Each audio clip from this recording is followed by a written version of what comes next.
Hi everybody, it's Suzanne here with a little project that I did last month at the Great Canadian Scrapbook Carnival in Edmonton. This is a make and take, and it's really simple, really effective background. So you get a chance to play with your new Distress Oxide inks and make a card that's happy and bright.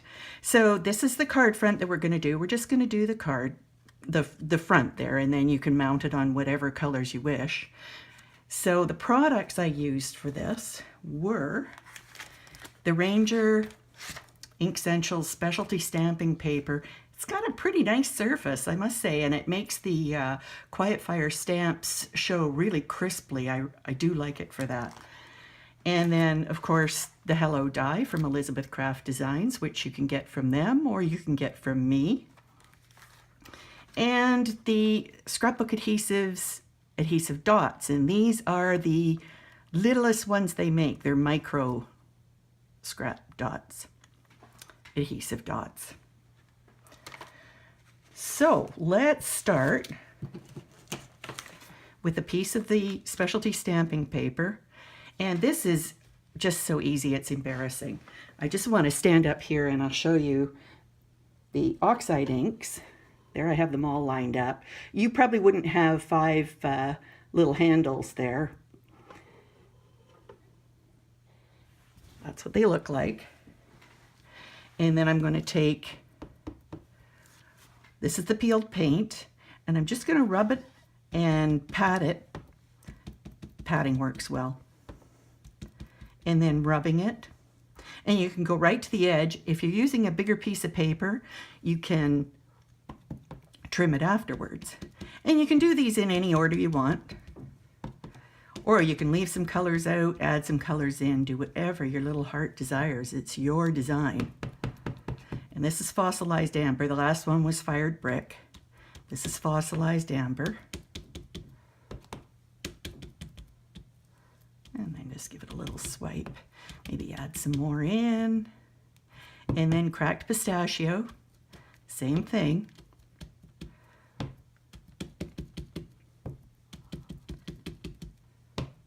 And then give it a little white. Sometimes if it's lighter colors, the white will take a lot of the color off. And the last one is Faded Jeans. But like I say, you can do these in whatever order your heart desires. So you're just making 5 stripes. And then you're going to come in, oh, this is another tool, the Distress Sprayer. And you can use whatever sprayer you want. Stand back and spritz your card front. And I'm not sure if you can see the magic that's happening here, but it's pretty fun to watch. Just don't touch it for a minute, let it do its thing. If you want bigger droplets, you can spritz your fingers and let the spray drop from your fingers.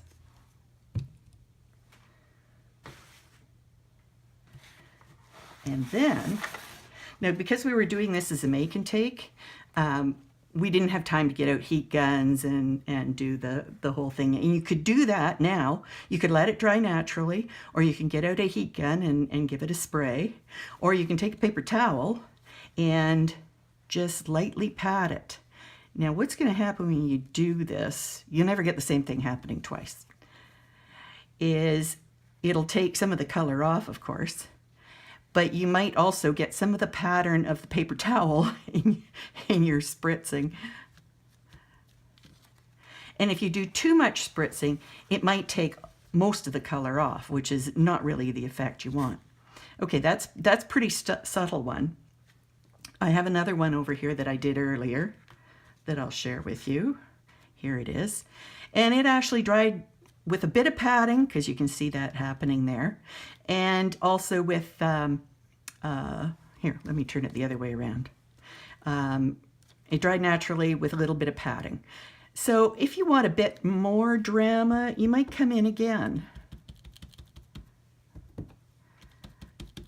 and do the whole technique over again. And you'll still get some of that patterning from earlier that dried naturally showing through, which is pretty nice. It makes it very interesting. And then just give it a little swipe. And this is the Fossilized Amber. then swipe, cracked pistachio, and then swipe. And see, you can still see the drops in there from the first time I did it. And then come through, and then do it again. And see what happens.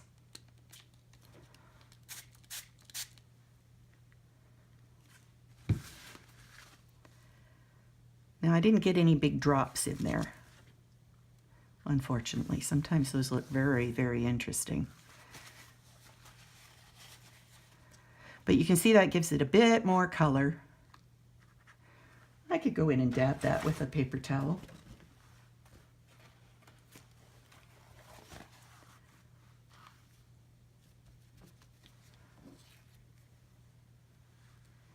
And there. Now you're starting to get a bit more blending happening, a bit more interest. And you can keep doing that until you're happy, happy, happy.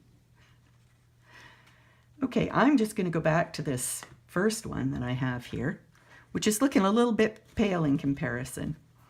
But you can go ahead, once it's dry, go ahead and add in, if I can pick them up here, a hello die cut,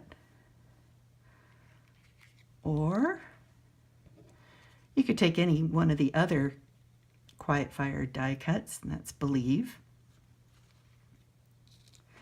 or you can go to the new Butterfly, Flourish Butterfly.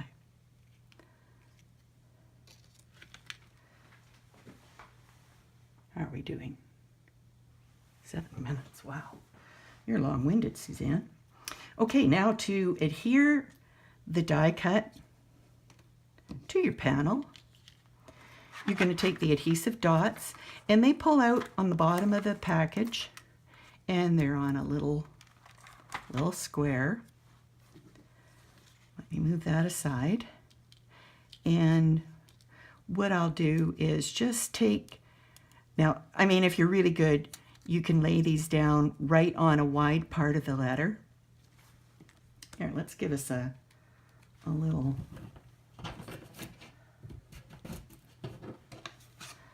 nice panel here, just so you can see what I'm doing with the applying the adhesive. So I'm going to just roll this right off the release paper, and I'm going to apply it with my finger, because you hope that it'll stick to the paper better than your finger, but just on the widest parts of the letter.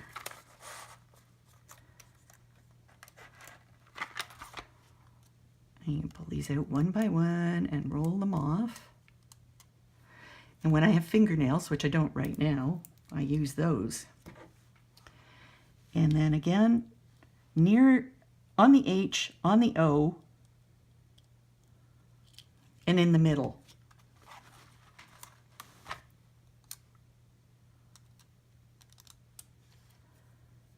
And place it there. Now, the manufacturers would probably have a heart attack seeing I'm playing with these so much, but until they make tinier ones. Oh, we don't want to put it on that. We want to put it on an interesting background. So then we're going to just make sure it's nice and straight. And then you want to cut a black mat, and you can mount it on there. And then you can use any color card base you want, and you come up with something nice and bright and happy to give to your friends. Thanks for watching. Join me again sometime.